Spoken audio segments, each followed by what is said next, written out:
They muted the broadcast, but Hamilton's radio on lap 27 in Barcelona leaked anyway.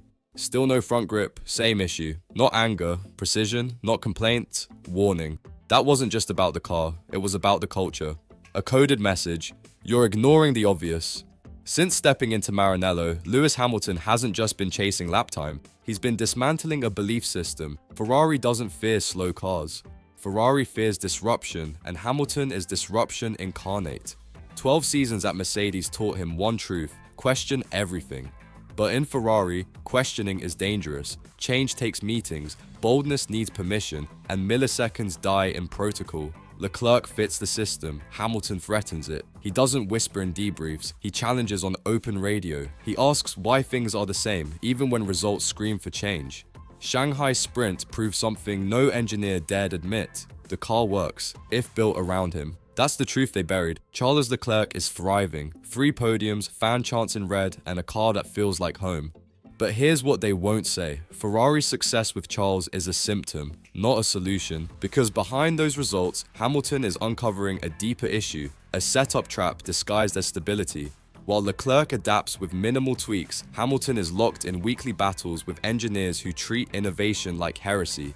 His inputs are debated, delayed, diluted. Every suggestion meets the same reply: we've always done it this way.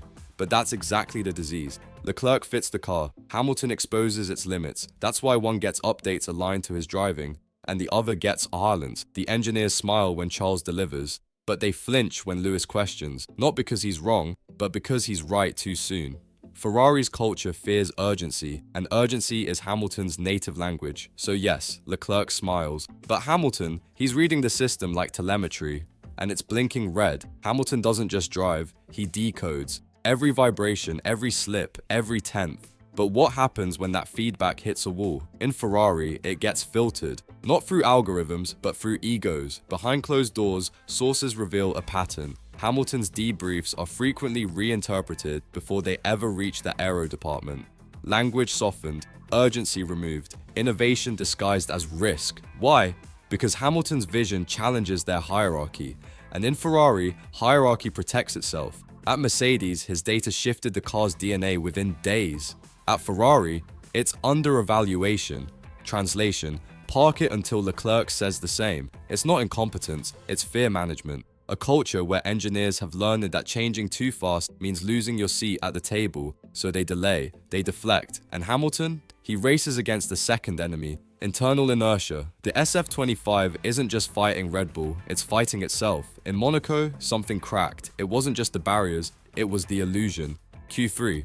Hamilton hooks up a lap that puts him on provisional front row. The SF25 dances, no understeer, no hesitation, just precision. Suddenly, the question wasn't if the car could perform, but why it only performed then. Inside the garage, the mood shifted. Engineers scrambled, radios went quiet, because that lap didn't just expose the car's potential, it exposed the lie that said it's not possible, the lie that blamed Hamilton's driving style, the lie that justified inaction. And here's the twist: that setup, it wasn't planned, it was forced through, piece by piece, after Hamilton refused to settle for good enough in FP3. A war over ride height, a standoff over rear stiffness. He won, the car obeyed, the system panicked. That lap in Monaco wasn't about points, it was proof that when Hamilton leads, the car follows, even if Maranello resists. Austria, the word on every Ferrari engineer's lips: upgrades, new floor, revised cooling, aero tweaks. But behind the optimistic headlines, a pattern re-emerges. What's coming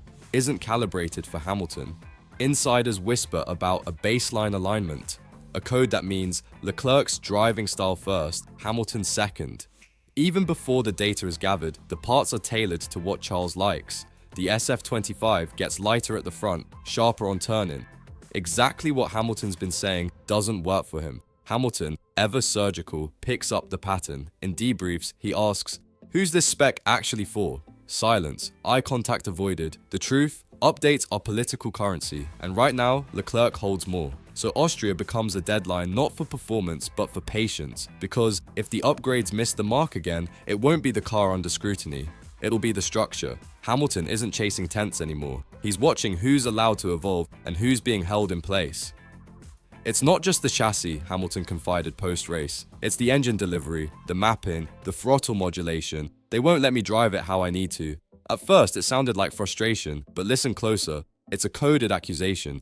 Because Ferrari's power unit doesn't just produce horsepower, it imposes rules, throttle maps dictated from Maranello, torque response designed for Leclerc's style.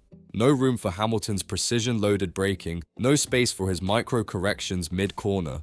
The data shows it clearly. On identical tires, Hamilton's exits spike with instability, because the engine mapping dulls his inputs. It's not that he's adapting slowly, it's that the car's brain rejects his language, and when he asks for changes, the same reply, "That's not how we run it here." But that's the point. Here isn't winning. Here hasn't won in over 15 years. So why is here still sacred? This isn't about engine maps, it's about control. And Ferrari would rather limit Hamilton than admit their structure needs breaking. Fred Vasseur smiles, always composed, always vague. "We're analyzing data," he says. "No major concerns."